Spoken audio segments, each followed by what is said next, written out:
पवित्र चरणों में वंदन करते हुए, नमन करते हुए हम सब इस प्रांगण में बैठकर श्री गुरु महाराज जी का आशीर्वाद प्राप्त करते हुए अपनी रचना को पवित्र करते हुए भजनों के माध्यम से जो हमारे जीवन का लक्ष्य क्या है, ध्येय क्या है, उसके बारे में हम जान रहे हैं और अपना ध्यान, अपना मन गुरु महाराज जी के पवित्र चरणों में जोड़ने का एक छोटा सा प्रयास कर रहे हैं। अभी आपने कितने सुंदर भजनों का श्रवण किया, गुरु महाराज जी की महिमा का गुणगान किया, उन भक्तों के बारे में श्रवण किया जिन्होंने अपना जीवन उस परम पिता परमात्मा के चरणों में न्योछावर कर दिया। अभी आप हमारे डॉक्टर भैंती से भजन सुन रहे थे, उसमें क्या था,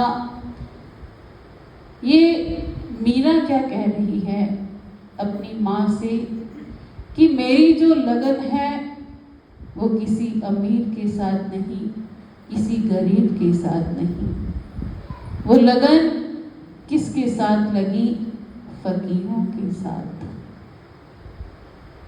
फकीर जो अपने आप में मस्त होते हैं, उनको दुनियादारी से कोई लेन देन नहीं, कोई मोह नहीं। ऐसे ही हमारे श्री स्वामी जी महाराज जी भी, श्री गुरु महाराज जी, श्री बरहंस महाराज जी एक फक्कड़ फकीर हुए हैं,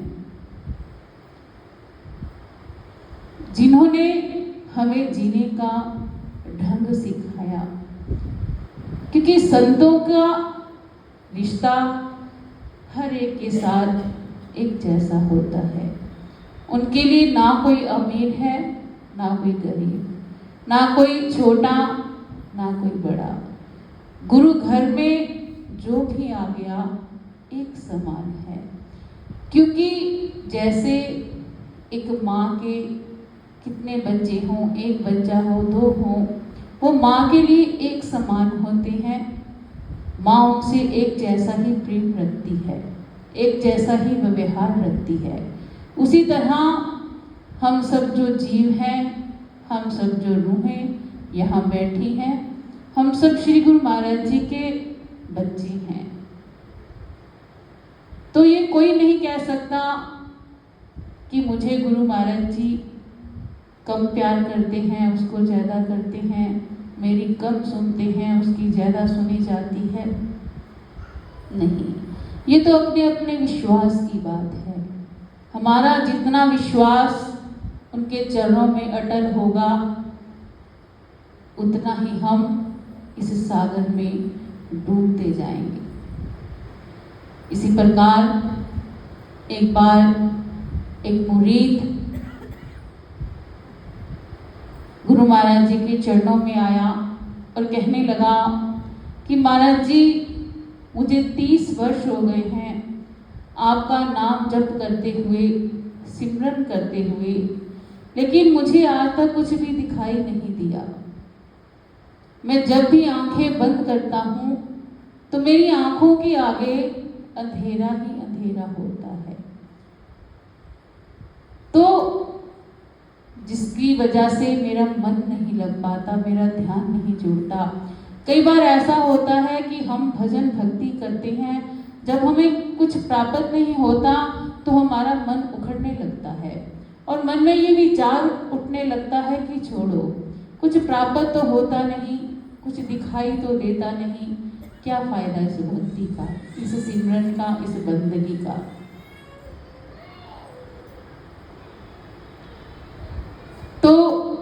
वो मुरीद कहने लगा कि महाराज जी, बस केवल आपका हुक्म है कि सिमरन करना है, बस आपका हुक्म मानकर मैं इसको निभा रहा हूँ, लेकिन मेरा मन नहीं जुड़ता इसमें।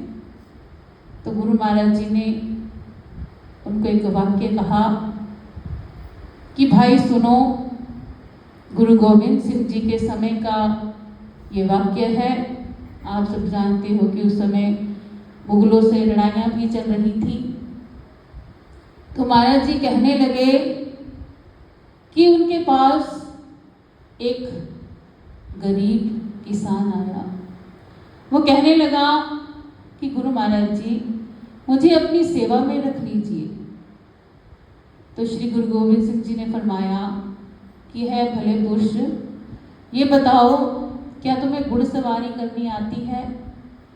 तो वो कहने लगा कि नहीं महाराज जी, सच्चे बादशाह, मुझे घुड़सवारी करनी नहीं आती।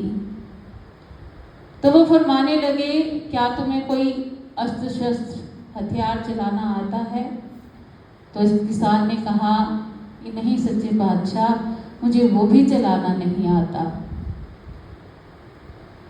तो महाराज जी कहने लगे कि तुम्हें क्या आता है? फिर वो कहने लगा कि मैं आपके घोड़ों की सेवा बखूबी कर दूंगा। तो उसको घोड़ों की सेवा में रख लिया गया दरबार में। वो अपने तन मन से घोड़ों की खूब सेवा करता और उसके जो नहलाने धुलाने का कार्य था वो बखूबी निभाता, साफ सफाई का ध्यान रखता, अच्छी अच्छी घास लाकर उनको खिलाता। कुछ ही समय में वो घोड़े इतने तकड़े चंगे हो गए कि एक बार श्री गुरु गोविंद सिंह जी अस्तबल में आए तो वहाँ के मुखिया से पूछा घोड़ों की हालत देखकर कि अरे आजकल इनकी सेवा कौन कर रहा है, ये तो बहुत चंगे भले हो गए हैं। तो मुखिया ने कहा कि श्री महाराज जी है सच्चे बादशाह कि भाई बेला इनकी सेवा करता है। और जब भाई बेला को बुलाया गया, गुरु महाराज जी कहने लगे, वो बहुत खुश हुए उसकी सेवा पर। तो वो कहने लगे, क्या तुम कुछ पढ़े लिखे भी हो? तो भाई बेला ने कहा कि नहीं महाराज जी, मैं कुछ पढ़ा लिखा नहीं हूँ, अनपढ़ हूँ। तो महाराज जी फरमाने लगे, चलो ठीक है, तुम मेरे पास आना, मैं तुम्हें पढ़ाया करूँगा। तो वो गुरु महाराज जी के पास गया तो श्री गुरु गोविंद सिंह जी उसको रोज एक पंक्ति दे देते याद करने के लिए। तो वो सिख था, जो किसान था, बड़े प्रेम से सेवा भी करता और उस पंक्ति जो गुरु महाराज जी के मुखारविंद से निकली होती उसको उनका पाठ समझकर, उनका हुक्म समझकर बड़े प्रेम से उसको याद करता रहता, उसको रटता रहता।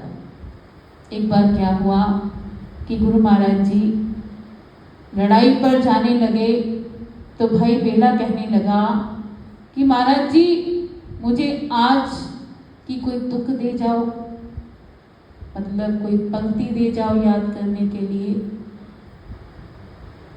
तो वो फरमाने लगे गुरु महाराज जी, अरे भाई बेला समय तो देख लिया करो। फिर उन्होंने क्या फरमाया कि भाई बेला ना पछाणे वक्त ना पछाणे वेला। तो ये कहकर वो चल पड़े। अब बेला ने सोचा कि शायद गुरु महाराज जी मुझे ये पंक्ति दे गए हैं याद करने के लिए। तो वो सारा दिन इसको ही रटता रहा, वाह भाई बेला ना पछाणे वक्त ना देखे वेला। सारा दिन इसको दोहराता रहा, सेवा भी करता रहा, अपनी मस्ती में चलता रहा और इस पाठ का जाप भी करता रहा। अब जो दूसरे सेवादार थे वो इसको देखकर हंसने लगे इसकी मूर्खता पर, कैसा ये मूर्ख है कि इसने इसी को ही अपनी तुक समझ बैठा है। जब शाम के वक्त सत्संग का समय हुआ तो जो सेवादार थे, अब क्या होता है कि एक जब मजाक बनाना होता है किसी का, तो एक व्यंग कसना होता है, तो उसका कहने का अंदाज ही कुछ और होता है। तो सेवादारों ने कहा कि सच्चे पातशाह, क्या आप भाई बेला को कोई तुक दे गए थे? तो महाराज जी कहने लगे कि नहीं, मैंने तो आज इसको कुछ भी नहीं दिया। तो वो हंसकर कहने लगे, एक व्यंग कसते हुए, कि सच्चे पातशाह, ये तो सारा दिन ये रटता रहा, वाह भाई बेला, ना पछाणे वक्त ना देखे वेला। तो ये सुनकर सच्चे पातशाह गुरु महाराज जी अति प्रसन्न हो गए और उन्होंने क्या कहा कि असली वेले को इसने ही पहचाना है, और जो पहचान गया वो तर गया। उनके मुख से ये बात निकलनी थी कि जो भाई बेला था उसकी सुरती दसम द्वार तक पहुंच गई, उसका ध्यान लगना शुरू हो गया। अब जब वो अपने अंदर जाता, अपने भीतर जाता, तो उसके नज़ारे का आनंद लेता, और जब बाहर आता तो गुरु महाराज जी के दर्शनों का दीदार होने लगा। अब ये जब बात दूसरे सेवादारों ने देखी तो वो सोचने लगे कि हम इतनी देर से गुरु घर की सेवा कर रहे हैं, दरबार में आ रहे हैं, हमें तो आज तक कुछ नहीं दिया गुरु महाराज जी ने, और ये कल का आया है, इसको गुरु महाराज जी ने सब कुछ दे दिया, इसको दर्शन करवा दिए, भीतर के दर्शन करवा दिए, अब हम यहाँ नहीं रहेंगे। ये एक ईर्ष्या होती है। ये कब आती है ईर्ष्या? जब इंसान के अंदर ईगो, अहंकार भर जाता है। तो गुरु महाराज जी के पास चले गए कि हम इस दरबार में नहीं रहेंगे, हम कब से सेवा कर रहे हैं, आज तक हमें कुछ प्राप्त नहीं हुआ, वो कल का आया, उसको आपने सब कुछ दे दिया। तो वो सच्चे पातशाह मुस्कुराने लगे और उन सेवकों को कहा कि तुम एक काम करो, भांग लेकर आओ, और उसको लेकर इतनी अच्छी तरह से पीसो कि उसका नशा एकदम से चढ़ जाए। अब वो सेवादार भांग लेकर आए, उसको अच्छे से रगड़ने लगे। तो गुरु महाराज जी के पास जब लेकर गए तो महाराज जी फरमाने लगे कि इसको पियो और कुल्ला करते जाओ। सबने ऐसा ही किया, पिया, मुंह में लिया और कुल्ला कर दिया। तो फिर महाराज जी ने पूछा कि क्या तुमको नशा हुआ है? वो सेवादार फरमाने लगे, महाराज जी, नशा तो तब होगा ना जब ये अंदर जाएगी, जब तक ये अंदर ही नहीं गई तो नशा कहाँ से होगा? तो महाराज जी ने क्या फरमाया कि बस यही बात मैं तुम्हें समझाना चाहता हूँ कि तुम सेवा करते हो, सत्संग करते हो, सुमरन करते हो, लेकिन जब तक उसको पियोगे नहीं, अपने अंदर लेकर नहीं जाओगे, तो उसका नशा कैसे होगा? आपको उसका आनंद कैसे मिलेगा? ये तो वही बात हो गई कि एक शिष्य गुरु के पास गया, कहने लगा कि मुझे अभी तक दर्शन नहीं हुए भगवान के। तो वो संत कहने लगे, जाओ कमरे में एक लोहे की डिब्बी में पारस पड़ा है, उसको उठा लाओ। वो शिष्य हैरान, लोहे की डिब्बी में पारस? कि आप सब जानते हो कि जब लोहा और पारस एक दूसरे को छू लेते हैं तो वो लोहा लोहा नहीं रहता, वो भी पारस बन जाता है। और जब वो लेकर आया शिष्य, तो वो संत फरमाने लगे कि इसको खोलो। जो खोला तो वो पारस क्या था, कपड़े में लिपटा हुआ था, जिसकी वजह से वो पारस नहीं बन पाया, लोहे को छू नहीं पाया। यही हालत हम सब जीवों की है कि हम इस पारस में बैठे हैं। ये गुरु घर, ये गुरु दरबार क्या है, संत महापुरुष क्या है, इस धरा पर एक पारस की न्याय है। सत्संग जिसका हम श्रवण करते हैं, लेकिन हम श्रवण ही करते हैं, उसको सुनते हैं। जब तक इसको भीतर नहीं लेकर जाएंगे, इसका स्वाद नहीं चखेंगे, तो इसका आनंद हमें कहाँ मिलेगा। भले शरीर हमारा यहाँ होता है, लेकिन मन कहाँ, वो कहीं का कहीं भाग रहा होता है। अभी हम इस दायरे में बैठे हैं, हमारा मन जुड़ा हुआ है। अभी संगत का, सत्संग का, श्री गुरु महाराज जी के दर्शनों का हमें आनंद आ रहा है। जैसे ही हम बाहर जाएंगे तो क्या होगा, ये माया हमारे पर व्यापने लगेगी, तो हमारा ध्यान छूट जाएगा। कई बार हमें कोई पूछ लेता है कि आज सत्संग में क्या हुआ था, अच्छा हुआ था, पर याद नहीं क्या हुआ था। कईयों की ये हालत होती है। कई बार हम गुरु महाराज जी का दीदार कर रहे होते हैं, मंदिर में जाते हैं। कुछ लोगों की दृष्टि कैसी होती है, कितना अच्छा पत्थर बना हुआ है जिससे ये मूर्ति बनी है, वस्त्र कितने अच्छे हैं, लेकिन जो भगवान को निहारता है उसका इस तरफ ध्यान ही नहीं जाता। कई बार हमारे साथ भी ऐसा होता है, ये बच्चे पूछ लेते हैं कि वस्त्र कौन से डाले थे। मैं कहती हूँ मेरा ध्यान महाराज जी की तरफ था, मैंने वस्त्रों की तरफ ध्यान ही नहीं दिया।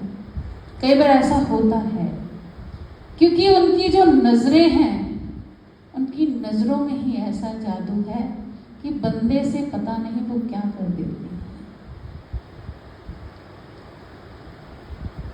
जब हम किसी मंदिर में, गुरुद्वारे में, कहीं भी हम जाते हैं जहाँ हमारा मन जुड़ता है, तो कोशिश किया करो अपने मन को लगाने की। दुनियावी बातें तो होती रहेंगी, जब तक हमारा मन नहीं जुड़ेगा तब तक हमारा तन भी टिककर नहीं बैठ सकता। तो हमने ये अभ्यास करना है, क्योंकि आपने कई बार, हमारे पूज्य भाई जी ने भी कई बार कहा है कि घड़ा अगर पानी में है, उसके अंदर अगर सुराख भी है, भले ही उसके अंदर पानी ना हो, लेकिन पानी की जो ठंडक है उसके अंदर समाहित रहेगी, उसके अंदर वो ठंडक रहेगी। जब तक वो पानी में है वो भरा हुआ है, जब पानी से बाहर आ गया वो सूख जाएगा, उसकी ठंडक भी खत्म हो जाएगी। तो हम लोग सत्संग में रोज जाते हैं, संत महापुरुषों के सत्संग को श्रवण करते हैं, उनकी वाणी को श्रवण करते हैं। तो ये क्या है, उस अमृत की ठंडक है जो हमारे भीतर को ठंडा करती है।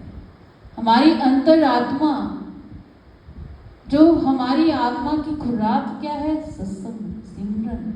कई बार हम मन में सोचते हैं कि आज मेरा मन बहुत उदास है, पता नहीं मेरे मन क्या चाहता है, मेरी आत्मा क्या चाहती है। ये आत्मा उस परमात्मा से मिलना चाहती है जो जन्मों से बिछड़ चुकी है। तो हमने इस आत्मा को परमात्मा से जोड़ने का प्रयास करना है। वो प्रयास कहाँ से हो सकता है, संत महापुरुषों की वाणी को श्रवण करके।